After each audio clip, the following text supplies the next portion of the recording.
Bonjour, donc Swan pour vous présenter une vidéo aujourd'hui de Familia. Familia, c'est deux joueurs qui s'affrontent en recrutant dans les quatre différentes familles pour se taper l'un sur l'autre. C'est dans un univers de mafia, de mafieux. Et donc je vais vous présenter un peu le jeu. Donc tous les deux joueurs commencent avec 4 cartes en main, une de chaque famille de niveau 0. Donc les 4 familles, c'est d'abord la famille Glia, qui ont la caractéristique principale de ne pas avoir de pouvoir. Les pouvoirs sont symbolisés à ce niveau-là, entre les deux chiffres, le 1, le 1, le 2, le 2. Eux, ils n'ont pas de pouvoir, mais en revanche, ils ont des points qui sont beaucoup plus importants que les autres, comme vous pouvez le voir, qui sont symbolisés ici. Donc là, on voit que tous les niveaux 0 ont 0 points, sauf la famille Glia en rouge. Ensuite, je vais vous présenter donc les mercenaires, c'est donc les verts. Eux, ils ont une capacité spéciale, comme vous pouvez le voir à ce niveau-là, c'est que soit ils représentent leur propre valeur, c'est-à-dire que lui c'est un vert, soit ils représentent un 0 de n'importe quelle couleur, vert compris. Donc c'est-à-dire que soit c'est un 1 vert qui permet d'aller sur le 2 vert, soit c'est un 0 qui est soit en rouge, soit en vert, soit en bleu, soit en jaune, au choix. Ensuite, je vais vous présenter les comptables. Les comptables, eux aussi, ont un pouvoir, comme vous pouvez le voir ici. Ça permet de poser dans sa ruelle qu'on représente à peu près à ce niveau-là, de le poser directement et de récupérer une carte précédemment jouée, la remettre dans sa main et l'échanger avec une carte qu'on a dans sa main et la remettre en jeu dans sa ruelle. Donc ça permet de faire un échange de cartes et de récupérer une carte qui était forte et de la rejouer ainsi en boucle. Ça permet de partir assez facilement en combo.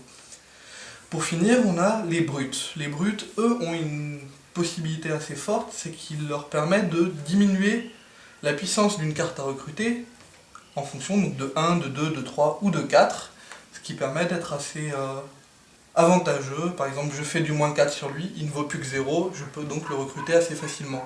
Alors que normalement, c'est quand même censé être un patron de famille, et donc d'être assez dur de le recruter. Donc c'est un accélérateur assez sympa, ça permet de partir aussi dans des combos en récupérant des cartes, etc. etc. Donc le jeu se passe de la sorte, on commence dans un premier tour où toutes les cartes sont dans la pioche, sauf les 4 cartes que je vous ai dit qu'on avait de base en main. Le but c'est que pour recruter un niveau 1, il nous faut 2 fois la couleur, 2 fois une carte de niveau inférieur de la même couleur. C'est-à-dire que pour recruter un 1 vert, il me faudrait 2 zéros en main. Heureusement il y a des zéros dans le jeu, on les récupère et on peut ainsi acheter. Pareil, pour avoir un 2, il nous faut 2 1. À moins de justement passer en combo sur les brutes et de baisser la carte à 0 et ainsi de la recruter gratuitement. Donc pour dire, ça se passe en 2 tours de pioche, c'est-à-dire qu'on a un premier tour où on va justement essayer de récupérer des 0 et commencer à prévoir le jeu qu'on va faire, et une deuxième tour où on remélange la pioche, et à la fin de cette pioche, le jeu sera fini, on comptera les points. Donc on a le choix, en fait, le jeu se déroule en 4 ordres. Le premier ordre, c'est on a 6 personnes dans la ruelle. Je vais vous symboliser comme ceci, on avait nos 6 personnes. Dans la première phase de pioche, donc, tant qu'il y a des zéros, je prends une carte 0, je la mets dans ma main, ou j'essaie de recruter si j'ai la possibilité. Une fois qu'il n'y a plus de 0, je dois défausser une des cartes et remplacer la valeur qui est écrite ici, donc par exemple ici 3, par 3 cartes de la pioche. Par exemple, je dévoile 3 cartes. Dans cette première phase, tant qu'il n'y a pas de 0 qui viennent, on peut le faire autant qu'on veut. Là, pour le coup, je veux un 0, je le prends. Dans la deuxième phase de pioche, donc normalement tous les 0 sont partis, on doit essayer de créer son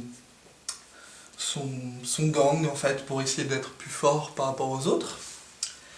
Et dans ce cadre-là, nous allons donc essayer, en recrutant, d'empêcher l'autre. Donc là, ça se passe dans 4 phases à nouveau, comme je vous disais. La première phase, c'est celle de discard. On n'a plus le droit de le faire qu'une seule fois. Vu qu'il n'y a plus de 0, on n'est plus obligé de le faire jusqu'à ce qu'il y en ait un qui revienne. On ne le fait qu'une fois au choix, donc ce n'est pas obligatoire. La deuxième phase, c'est la phase où on utilise les cartes bleues. C'est-à-dire que par exemple ici, je vais la poser gratuitement dans ma ruelle et je vais changer 3 cartes sur ma ruelle. Par exemple, je récupérerai celle-ci et changer contre 3 cartes que j'aurai en main. La troisième phase, ça serait de descendre via les brutes, les jaunes, la valeur d'une des cartes sur la ruelle.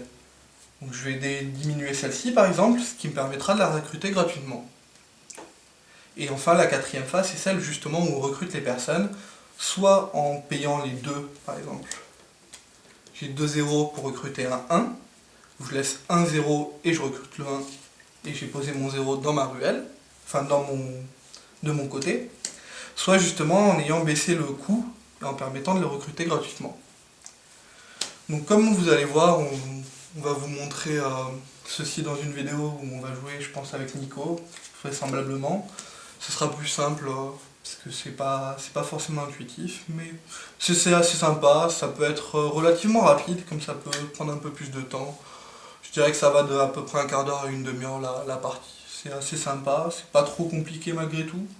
Voilà, je vous fais découvrir ça dans une prochaine vidéo. Ciao, bonsoir.